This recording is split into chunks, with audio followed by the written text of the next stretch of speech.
What's poppin' T Squad? It's your girl Keisha, and I'm here with tonight's All Tea, All Shade, Love and Marriage Huntsville, Season 2, Episode 10. Today was the season finale. What I'm expecting is what they did is break this season up into half so they can have more episodes to come sometime probably early next year or something like that. They probably split it into twos. So we'll probably get 10 more episodes around January or something like that. So I have some behind the scenes tea for you guys. So yes, last week I told you that about the rumor that Marcel was messing with Melody's beautician, who is Martell's cousin. Well, they went on IG Live and clarified everything and cleared everything up. Tisha and Marcel did an IG Live video with the beautician, and this is what they had to say. Marcel was in a relationship for over 3 years. They said that Marcel bought you a matching Mercedes like his, and you didn't know that Marcel was married. Can you clear up or state your part on any of those things? Well, I'm not Marcel's mistress, okay? I would never ever deliberately try to mess up anyone's marriage, come between anyone's family. That's just not me. I would never ever stand for something like that. Of course, I can't control what people say. They say what they say. Yes, I am a hardworking woman, okay? I'm very independent, okay? He's never, ever purchased me a Mercedes, okay? I don't know Marcel like that. Okay, well, she ain't the mistress, but somebody is, bitch. Like she said, I'm not the mistress, bitch, but somebody else is. So Mel's mom also took to the net and said, I'm so proud of my daughter. When classy meets ghetto, talking about a fish called Wanda, and ghetto wants to act a fool, you do exactly what you did. Sometimes when you see a fool, you have to leave a fool until next time. Hashtag classy cub, hashtag proud mom, hashtag mama bear, hashtag Love and Marriage Huntsville. And like I said last week, I think that she did handle a fish called Wanda perfectly, because a bitch like me would have cussed her ass the fuck out. Also, shout out to a T-Squad member who sent me this bit of information. So Miss Wanda posted this picture of herself on the internet. That face looking dry as I don't know what, child. And she put, look out now, OMG, y'all, August is almost out of here. I am on the countdown. I am kissing August goodbye. No punctuation at the end of any of these sentences. I see why Tisha had learning issues. She said, I'm kissing August goodbye, no period. I love you, August. See you next year, no period. Hello, Virgo, stepping into September. Wow, no period again. And so Marceau commented and said, ooh, oh God, you kind of look like Tisha. I see what she look like if she doesn't repent. Okay, and he put crying, laughing the people was crying, laughing emojis on it, the people that read it. So Miss Wanda responded back to him and said, look out now. Yes, of course, if she stayed married to your ass, she is going to look old as hell when she get my age, because you already do. And you're not my age. Now put that in your cigar lounge and smoke it, and smoke on it, son. Yep, I said it. Great clap back. She got him together, because nigga, he do look old. Up here looking like the Grinch that stole Christmas. Child, his old ugly self. Like, Tisha a better bitch than me, because Tisha look way better than him. She is the prize in that relationship, because Marcel is not attractive at all. He looked like a fucking Grinch or the Joker with that weird ass smile he is. But anyway, so on tonight's episode, Kimmy goes axe throwing with her friend Keisha, who she I think works with her or knows her. She's a single mom or whatever, so they have a lot in common. And they do really good at the axe throwing. Kimmy's body is life. I don't know if she has breast implants or not, but her breasts give me life. So she tells the girl Keisha about being in the middle of the Scots and the host, and how she's just like over the whole entire situation. She don't want to be involved in it, and how Tisha said that she was unloyal and just going on her little tyrant, and how a fish called Wanda constantly attacking her, and her being over it. Like, she was like, because I can only take but so much. At some point I'm gonna end up cussing this old bitch out, and I'm really not trying to disrespect her like that, but a person can only take so much. Like, I'm grown just like you are, and you're not gonna continue to disrespect me. So Tisha goes to a self-defense class because she says that, she's always at home a lot with the kids because Marcel is often on the road with her friend April. April had a mouth on her. April was funny. As they went to like a taekwondo class, and as soon as they stepped on the mat, the trainer was like, the master of the class, whatever, was like, bow. She was like, who am I bowing to? Because I know she was like, I don't bow to just everybody, Jesus. You could tell that's what she was on. He was like, you're just bowing to show respect. She was like, oh, okay. But I liked her. She had a mouth on her. I was like, add her to the damn cast.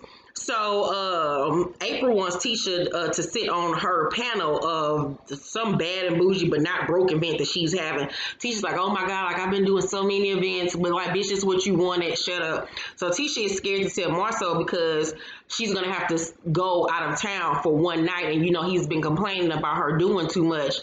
So she just don't want to really hear his mouth about the situation. So Mel goes to counseling with Dr. Francis, and she says that her marriage issues with Martell currently is him feeling like she's doing too much. But she says that this is just how she's always been. She was expected by her family to succeed. She's always been really busy. Being in church events and choirs and things, and being president of 5 different clubs in school. Like, she's always been motivated and very busy. So she said she loved making her mom and her grandparents proud, but we peeped that she doesn't mention her father. But she says that she didn't even start spending time with her father until she was 16 years old. But growing up, her mom used to often make her call her dad knowing that he wasn't going to answer. And she would be like, why are you making me do this? Like, I don't understand why she would make her do that either. Like, that's torture to the child. Like, it's just giving false hope and false expectations and hurting your child. Like, obviously, her father was cheating on his wife with her mom or whatever. And I'm gonna need some more background on that from Mel Mama. Like, and what the fuck was going on here? And Mel starts to cry. She gets emotional about it because any girl, feel fucked up not having their father in their life. And it's fucked up that you was not only cheating on your wife, but you birthed a child and then wasn't in her life. Like, the fuck kind of shit, fuck ass shit is that? Like, that's some fucked up shit. And it's funny that now I'm making a correlation that Mel married her dad. Mel married her father. Even with him not being in her life for the first 16 years, his impact of not being there,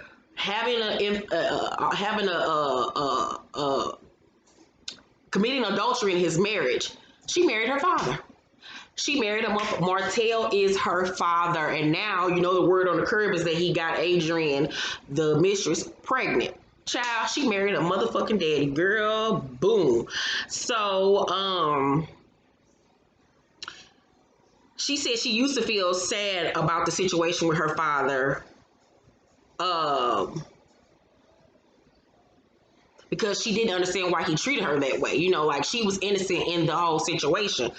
And the Dr. Francis says, is there a part of you that success helps you recover from hurt? And when you succeed out here in the world, you can say, I may be broken in here, but look what I got. And that was the perfect analogy for Mel. Mel is all about the pomp and circumstance, and she doesn't like to deal with the facts, the reality of her life when the doors are closed and the glitz and the glamour comes off, the makeup comes off, and inside is a sad, broken woman with all of these daddy issues, husband issues, and things of that nature. So she drowns herself in doing this and that and that, and her kids and this and that. So she don't have to deal with the shit that's going on the inside.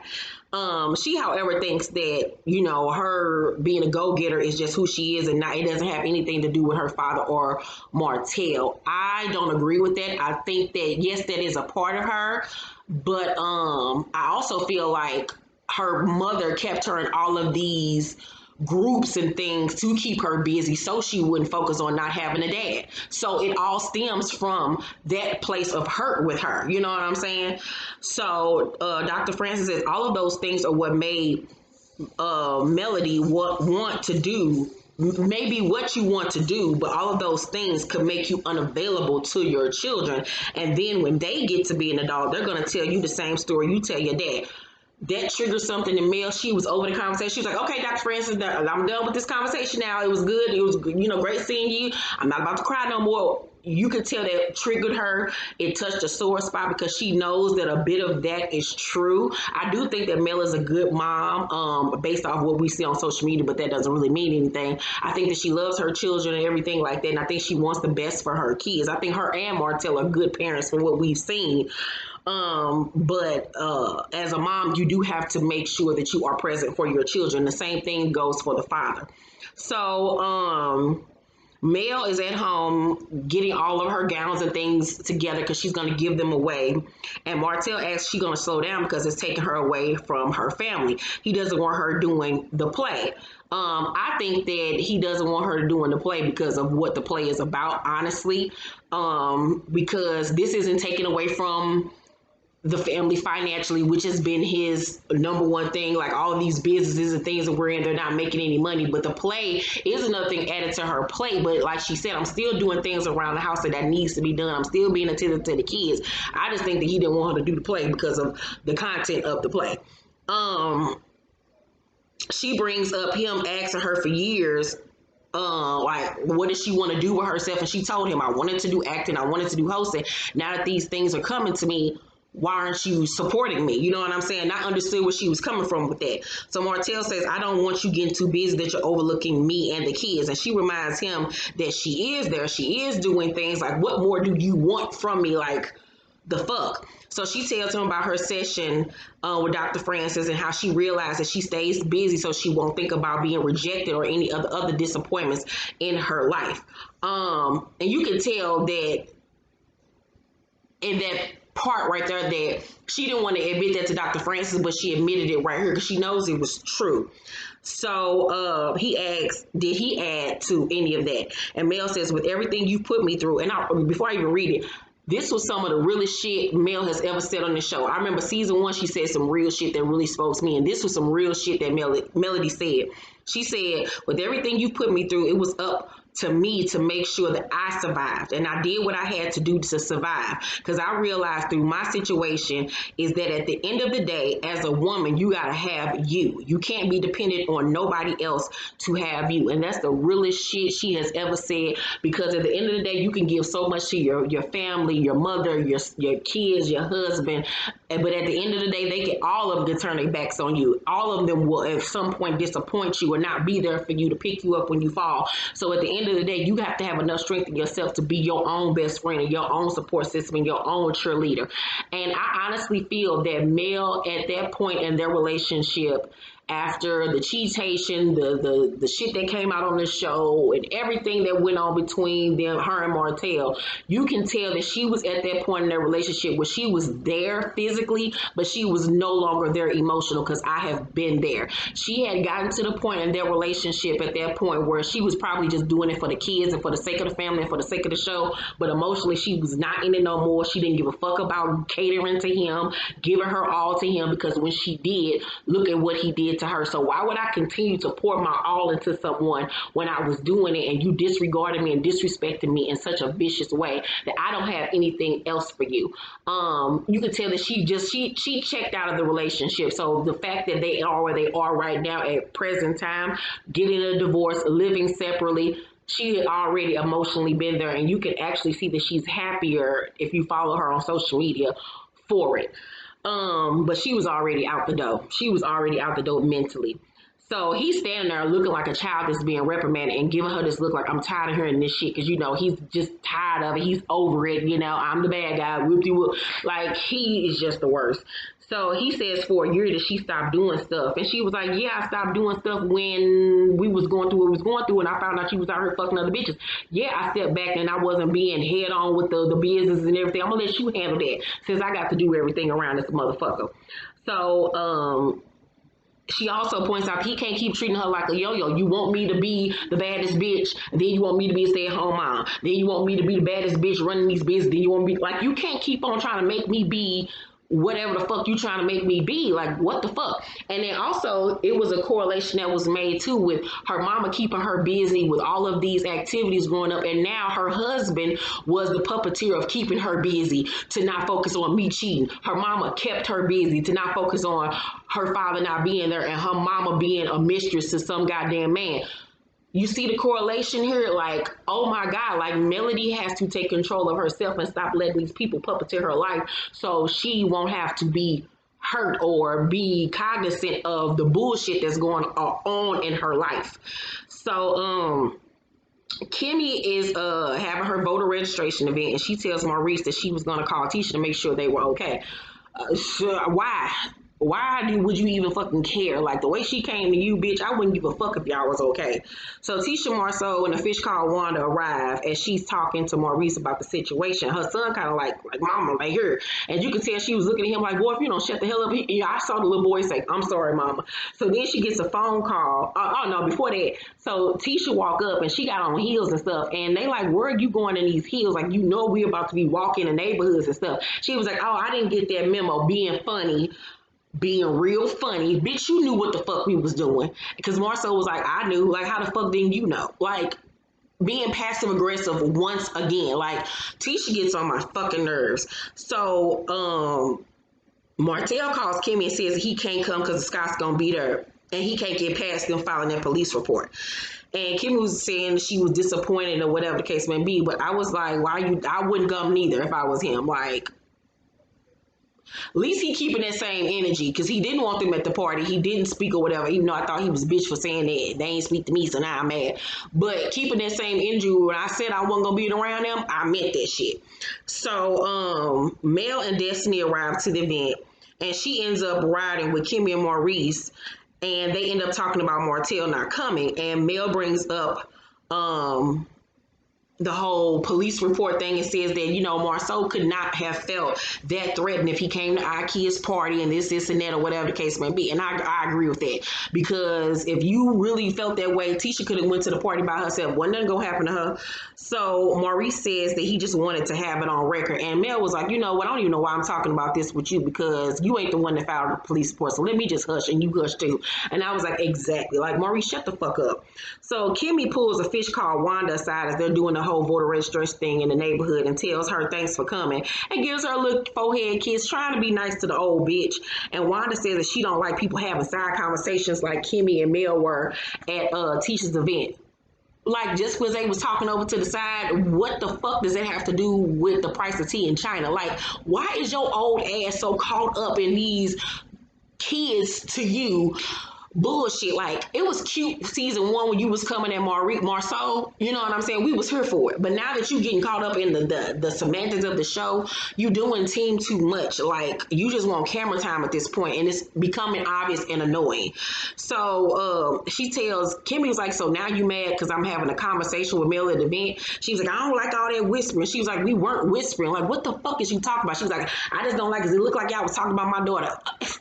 Bitch, if we were, what the fuck your old ass gonna do? So Tisha Melody and Destiny are standing there talking, and Tisha comes over. And I'm like, why are you going over there talking to them?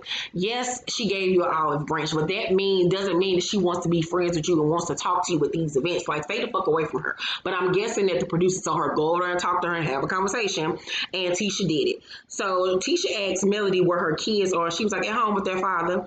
And she was like, ever since the police report thing, you know. And I was like, man, why are you even bringing up the police report? All you had to do is say at home with their father. The other part wasn't even necessary. So Tisha said, I'm glad you made it though. Destiny didn't leave with LeBaric ass. Mel tells Tisha that Martell was wasn't checking for her for coming and being around people that filed a police report on him. And Tisha say he needs to take responsibility for his actions. He threatened Marceau. And Mel in her confession say, didn't she just say we need to leave the past in the past? I was like, well, in this case, Miss Mel, you were the one that brought up this whole situation. So you can't act like it was Tisha this time. That was you. You was on that bullshit. You didn't have to even go there. Ugh, y'all are just draining me at this point. So Mel said if he was threatened, why did he come to the birthday party? He said because he was over it. He just wanted to have it on record or whatever. Marceau has never done anything that made you feel like it was a threat. Martell has. And Mel say Marceau be lying. And T said I've never called Marceau in a lie. This is why Tisha ends up looking like a dunce all the time, because she says stupid shit like this. Stupid shit like this, trying to cape and cap for her nigga or whatever, when we all know your husband has lied to you. Like, and you've caught him in a lie. Shut up, Tisha. So, Mel say, no, no, Tisha say, have you, I've never called Marcel in a lie, have you? And Mel say, yes. And Tisha said, how have you? And I've never called him in a lie, and I'm his wife. Now, really, bitch, like it was just getting stupid at this point. Cause like Tisha, your argument makes no sense. And so Tisha's pressuring Mel to say, what you call me a lie about? And she was like, plenty, like just we just gonna leave it at that. So Mel saying in the 13 years y'all been together, you ain't never caught your husband a lie. And Mel was like, Tisha was like, no. I was like, Tisha, just go run across the street and get hit by a car at this point because I'm just drained by her. I'm over her.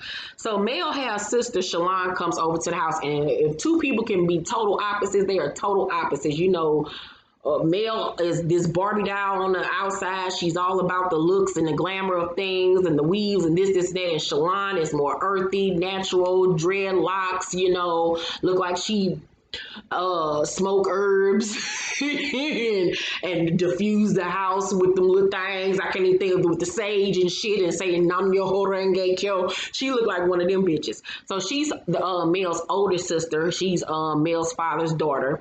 And they haven't had the best relationship over the years. They sit down and talk, and Shalon says it's been strange having a relationship with her because she, you know, didn't even know that Mel and her mom existed for 16 years. So she says when they met, she was just getting off drugs and didn't have the energy to deal with that entire situation, which is understandable. But for Mel, she said that she just thought that, you know, she wasn't checking for her, which I would feel that way too if I was Mel, but you know, now that she knows the truth behind the situation, now Mel understands that it didn't have anything to do with me personally. So Shalon says that she was hurt that Mel didn't invite her to the baby shower and invited their brother Marcus. And Mel was apologizing, says she wants to make amends with, you know, relationships and things like that. So hopefully they're working on their sisterhood moving forward. We need to delve more into this whole affair that Mel mama was having with the daddy. Where is the daddy? I need to see pictures of the daddy. I need to see pictures of the wife. The wife stayed with his ass. Like, what the fuck? We need more tea on that, Carlos King.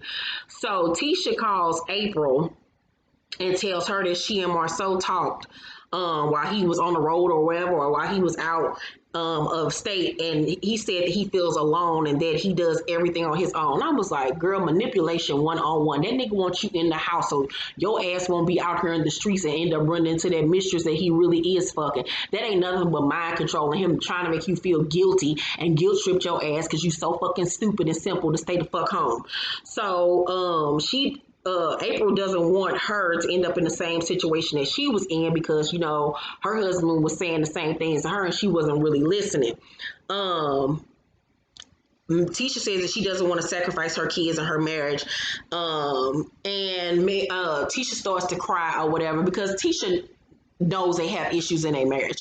She knows that her marriage is hanging on by a motherfucking thread. And the more she starts to wisen up, the more she's starting to see that bullshit. But she's so scared to admit the truth because she don't want to make Mel be right, that she'll risk and continue to make herself look like a fool on national television just so Mel won't be right about her marriage. And that's all that it adds up to. So that was my review on Love and Marriage, Huntsville, Alabama. It was another good episode. I give this episode an A. Let me know what y'all thought about the season finale down below in the comment section. Make sure to thumbs up this video, like and subscribe, and hit that notification bell button. I love you guys, and I will see you on the next one. Bye.